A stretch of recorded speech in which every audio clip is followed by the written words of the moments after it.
Enzo, we're getting to that time of that time near a fight where you yourself, I know, you get very, very focused and a little intense. Is it any different this time round? No, certainly not at all. I'm very, very, what's the word? Everyone's playing the right word. Happy with all the camp. Happy with Joe's, training, how it's gone. It's superb. It's gone really, really brilliant. When I saw him the last couple of days now, he's fighting ready now. He's ready to fight now. And I mean, when I a bit offish and, not worrying, but things like that, I want perfection, and he's reached a point of perfection now. With himself, he's happy. Have you seen him? He's training. Oh, shit. You're right. You're right. You right?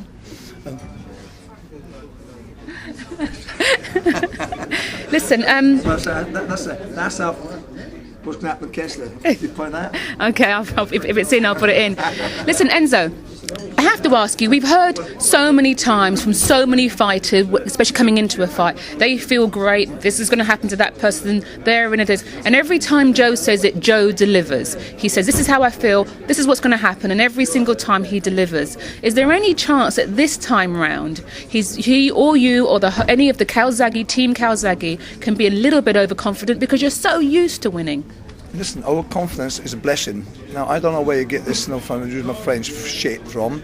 Let's get it straight, right? I'm not whether may the best man win. I will not accept that. As Ian says, I tried before in the past, Connie, I would cheat at cards. If Joe plays with me and I play him, I try to cheat him, I got to win. To be overconfident is an absolute blessing. I'll tell you that now.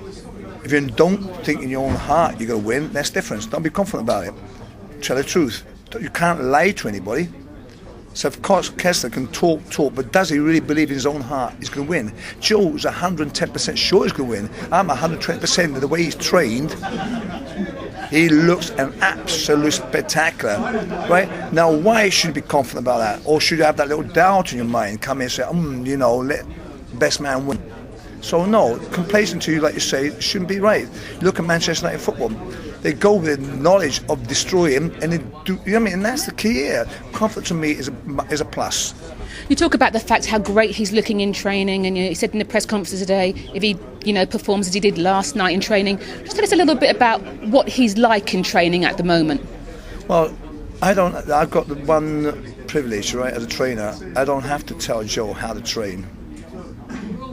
That's the key. He knows that he has an extra 20% on whatever I require. So if I say, you've done your runs today, you've done your sparring, you've done your pass, you'll probably say, Dad, tonight I'm going to run. I say, just run. I want another 5 minutes. It's so easy to come, what do you call it? A professional in every angle of his profession. So at the end of the day, when a guy performs that way, you say, something can happen. Listen, let's be honest about it. Anything in this sport, you can motor car racing. You go out the circuit. You can dangerous. You can have a crash. I mean, everything in boxing is exactly the same as in a sport. Don't leave your chin up there. Don't we call it so? I'm not looking at the negative part of it. You can't be 150% confident because something can happen. But I say, as his preparation gone, I can't ask for any more.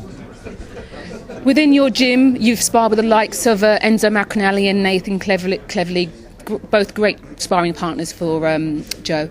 Did you ever consider going outside of your gym and bringing in sparring partners, only because Joe would have sparred with those guys before? He knows them very well. Just to give him a little edge, just to give him something new to spar with.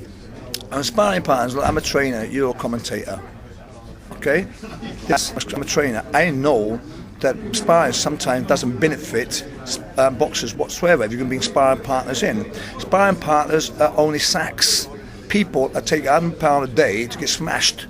So do you believe as a boxer you're doing any good by smashing that guy, or do you think it's going to benefit your performance? Because today you haven't got hit back. So will you tell me Roy Jones got a sparring partner? No. Where you can find a world class like Enzo Calzaghe, let's say Nathan Cleverly, who's future to box probably Carl Frock's next fight. Where can you get that privilege of that top class opponents? Can you tell me? You can't. Sparring partner, you buy £500 a week, you just boot the shit out of him. So I think it's based on really what the word is false information. They've done 12 great hard. Right? Look at Tyson. What he did, bang him out the first couple of rounds.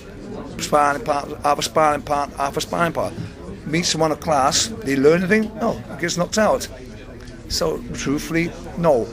Answer that question, I got the best sparring sessions, best sparring people. Enzo Calzaghe, you can buy it for a love of gold. And Nathan Cleverly is the fastest, super middleweight, behind Joe, he's a future world champion. You got it all in one stable. Why should I look for? Enzo, your son has had a spectacular career. He's coming to the end of that career now. He himself says maybe only 2 fights after this. That's his wish. Why would you tell the Cardiff public or any boxing fan that can get to Wales on that night, to Cardiff on that night, why should they come out and spend their money and come and see your son? Why should they? Yeah. Because they're never going to see another guy like Joe Calzaghe.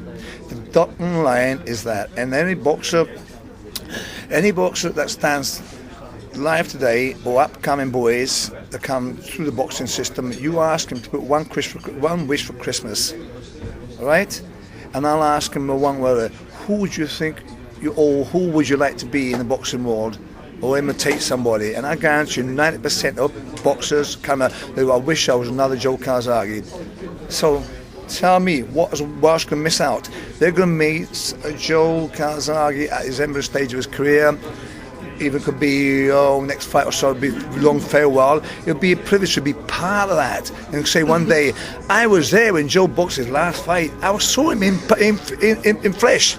Not wish to yourself one day, I wish for God I turned up once, twice to those fights. Never. So that's the benefit I can get. They're actually the master in flesh and blood.